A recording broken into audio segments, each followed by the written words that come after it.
పవన్ కళ్యాణ్ పార్టీకి సంబంధించి ప్రొఫెసర్ నాగేశ్వర్ పైన జరిగిన ఒకానొక పరిణామం తెలంగాణ రాజకీయాల్లో కనబడుతుంది. ఈయన ఆలోచన ఏమిటి తెలంగాణలో? ఏదో వాళ్ళ వాళ్ళ నాయకులు ఎవరో ప్రెస్ మీట్ పెట్టినట్టు వీడియోలు కూడా వచ్చినాయి. ఏదైనా గాని విశ్లేషించే వాళ్ళకు ఇవన్నీ ఆపాదించొద్దు. ఎందుకంటే ఆయన ఊహకందిందది. ఇది జరిగుంటదని చెప్పాడాయన. తప్పేమున్నది? దాన్ని ఖండించుకోవాలంటే. నీకు నచ్చలేదు.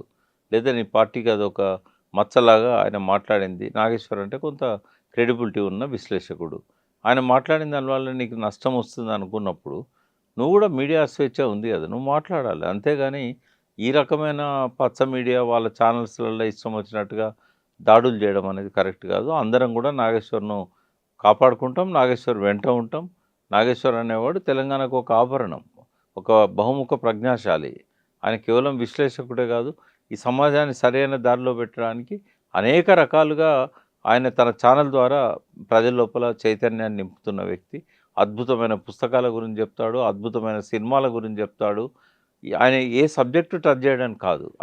ఆయనకు రాజకీయాలు ఆపాదించడం, ఆయన మాట్లాడిన దానిలోకెళ్ళి విపరీతార్థాలు తీయడం, ఆయన పైన ఒక రకంగా అది భౌతిక దాడి కంటే కూడా ఘోరమైన దాడి, మాటల దాడి. ఇదంతా కూడా ఏంటంటే ఆయనను అవమానపరిచే విధంగా మాట్లాడడం ఈ తెలంగాణ ప్రజలు ఎవరు సహించరు. రాజకీయంగా ఆయనకి ప్రత్యేకంగా విశ్వాసాలున్నాయని నేను అనుకోను. ఎందుకంటే ఆయనను ఈ ప్రజలు ఇండిపెండెంట్‌గా పోటీ చేస్తే ఎమ్మెల్సీగా మేధావులు గెలిపించారు గ్రాడ్యుయేట్స్ అసోసియేషన్ నుంచి. పరోక్షంగా అన్ని పార్టీలు మద్దతు ఇచ్చాయి. అసెంబ్లీలో ఆయన మాట్లాడిన ఒక్కొక్క సమస్య ఇవాళ అసెంబ్లీ రికార్డ్స్‌లో ఉన్నాయి. అటువంటి వ్యక్తి పట్ల ఇట్లా చేయడం అనేది దుర్మార్గం అది. అది పవన్ కళ్యాణ్‌ను ఒక చేగువేరా లాంటి ఆవేశం ఉన్న రాజకీయాల్లోకి వచ్చిన వ్యక్తిగా మంచి గౌరవం ఉండే నాకు. కానీ ఇటువంటి ఈ చిల్లర పనులు చేస్తే అది సమాజం అంగీకరించదు. అది ఆయనకే పతనానికి దారితీస్తది. బహుశా మీకు ఈ పరిణామాలను చూసినప్పుడు సమీప భవిష్యత్తులో అంటే జూన్ 2వ తారీఖు నాడు 13వ ఆవిర్భావ దినోత్సవం తెలంగాణ రాష్ట్రానిది. ఈ సందర్భంలో జరుగుతున్న ఈ పరిణామాలని తెలంగాణ రాజకీయ ముఖ చిత్రం ఎట్లా ఉండవచ్చు? అంటే ఇది పాలన కొనసాగుతూ ఉంది. దాదాపుగా ఈ 2.5 సంవత్సరాల నుంచి కూడా రేవంత్ రెడ్డి ప్రభుత్వంలో సాధించిన ఫలితాలు ఏవైతే గతంలో ఉన్నాయో వాటి ఆధారంగా కొంత ఒడిదుడుకులు ఉన్నా కూడా కొంత ముందుకు పోతూ ఉన్నది. ఇప్పుడు ఉదాహరణకు గ్రౌండ్ వాటర్ బాగా పెరిగింది. ఈ 2 సంవత్సరాల్లో కూడా వర్షాలు బాగా పడ్డాయి. ఈ ఒక్క సంవత్సరం వర్షాలు పడినంత మాత్రాన ఇబ్బంది ఏమి ఉండదు. ఎందుకు అంటే పెరిగిన గ్రౌండ్ వాటర్తో పంటలు పండించుకుంటారు. కొత్తగా ఈ ప్రభుత్వం ఏం చేయకపోయినా 37 మన చేయలే, ఒక ప్రాజెక్ట్ కట్టలేదు. కట్టినట్టుగా కూడా ఎక్కడ ఆధారాలు లేవు. ఇప్పటిదాకా వీళ్ళు ఖర్చు పెట్టిన డబ్బంతా కూడా పాత బిల్లులు చెల్లించడానికే. ఒక్క పర్మిషన్ తీసుకురాలి కొత్త ప్రాజెక్టులకు. కాగితాల మీద పని జరగలేదు, గ్రౌండ్ మీద పని జరగలేదు. మీరే చెప్పండి, మీ పాలమూరు రంగారెడ్డిలో ఇప్పుడు మీ ఊరికి పోతుంటే ఇక్కడి నుంచి అక్కడ దాకా రిజర్వాయర్లు ఉంటాయి. ఏమైనా కొత్తగా ఏమన్నా పనులు జరుగుతున్నాయా? పాతయే తప్ప. మరి అటువంటప్పుడు ఈ ఇప్పటిదాకా వేసిన పునాది, దాని ద్వారా వస్తున్న ఫలితాలు.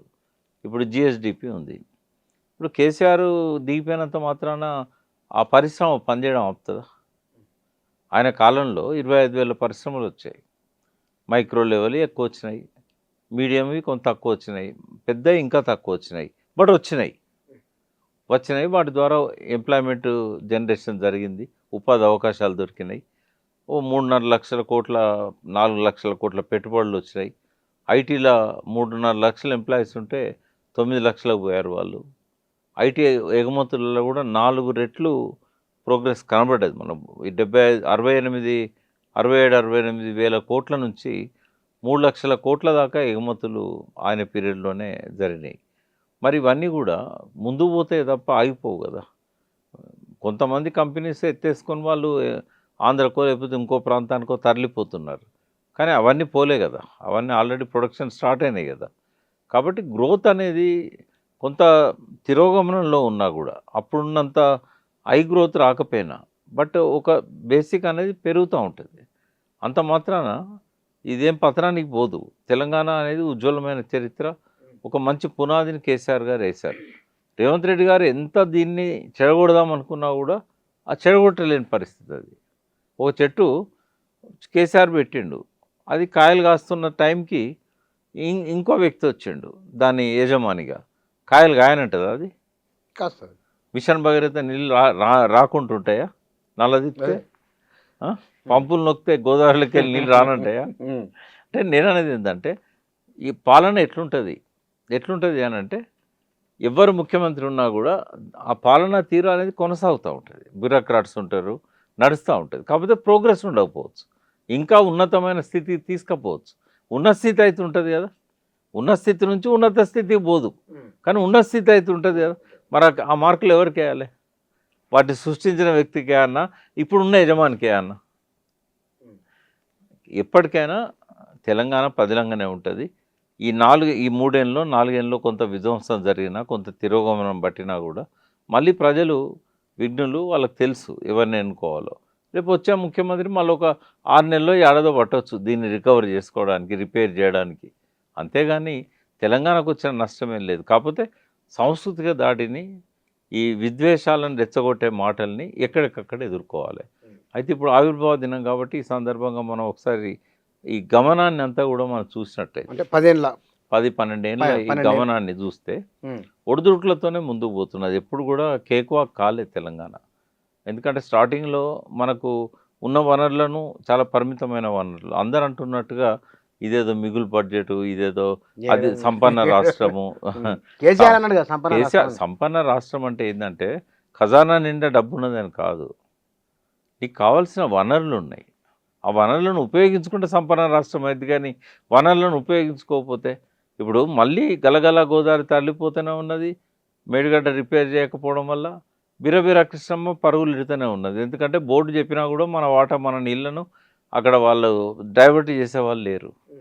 వాళ్ళ కనుసన్నల్లో ఇప్పుడు నీకు కాగితాల మీద ఉంటుంది 75% వాడు నీళ్ళని తీసుకుపోతూ ఉంటే, మనకు రావాల్సిన 34 ఇట్లకి వెళ్ళి 25% కూడా వాడుకోలేని దుస్థితి ఎందుకు వచ్చింది మనకు? అవసరం లేదా? నల్గొండలో ప్రజలు అడగట్లేదా నీళ్ళు? అంటే అధికార యంత్రాంగం వాళ్ళకు గులాములు అయిపోయింది. వాళ్ళు చెప్పినట్టుగా వినాల్సిన పరిస్థితికి వచ్చింది. తప్పదు, వాళ్ళ ఉద్యోగ భద్రత కోసం వాళ్ళు అధికారులు, పై అధికారులు చెప్పినట్టు వింటారు, పై అధికారులు రాజ్యాన్ని నడిపే వాళ్ళు చెప్పినట్టు వింటారు. వాళ్ళ ఉద్యోగ భద్రత కోసం వాళ్ళు ఏదైనా వాళ్ళు చెప్పినట్టే చేయాల్సి వస్తుంది. కానీ మరి బోర్డులో తీర్మానమైన తర్వాత మనకు రావాల్సిన వాటా నీళ్ళు ఎందుకు రావట్లేదు? ఎందుకు గలగల గోదావరి పోతుంది? ఎందుకు బిరబిర కృష్ణమ్మ పోతున్నది? అంటే చంద్రబాబు కనసన్నల్లో పరిపాలించే ముఖ్యమంత్రి కన్నాడు కాబట్టి ఏం చేయలేని ఒక నిస్సహాయ స్థితిలో ఇవాళ తెలంగాణ ప్రజలు ఉన్నారు. ఎన్నుకుని అయిపోయింది, ఆ సీట్లో కూర్చోబెట్టిళ్ళు. ఇంకా ఏమంటే ఏమొస్తుంది? నువ్వు ఏమన్నా నీ నీళ్ళు అయితే నీకు వస్తలేవు. అప్పుడేమో ఉమ్మడి రాష్ట్రంలో దోచుకున్నారని చెప్పి మనమే ఆరోపణ చేశాం. ఇప్పుడు మనం అధికారం ఇచ్చిన వ్యక్తే మన నీళ్లను బాజాప్తా తరలిస్తూ ఉన్నాడు.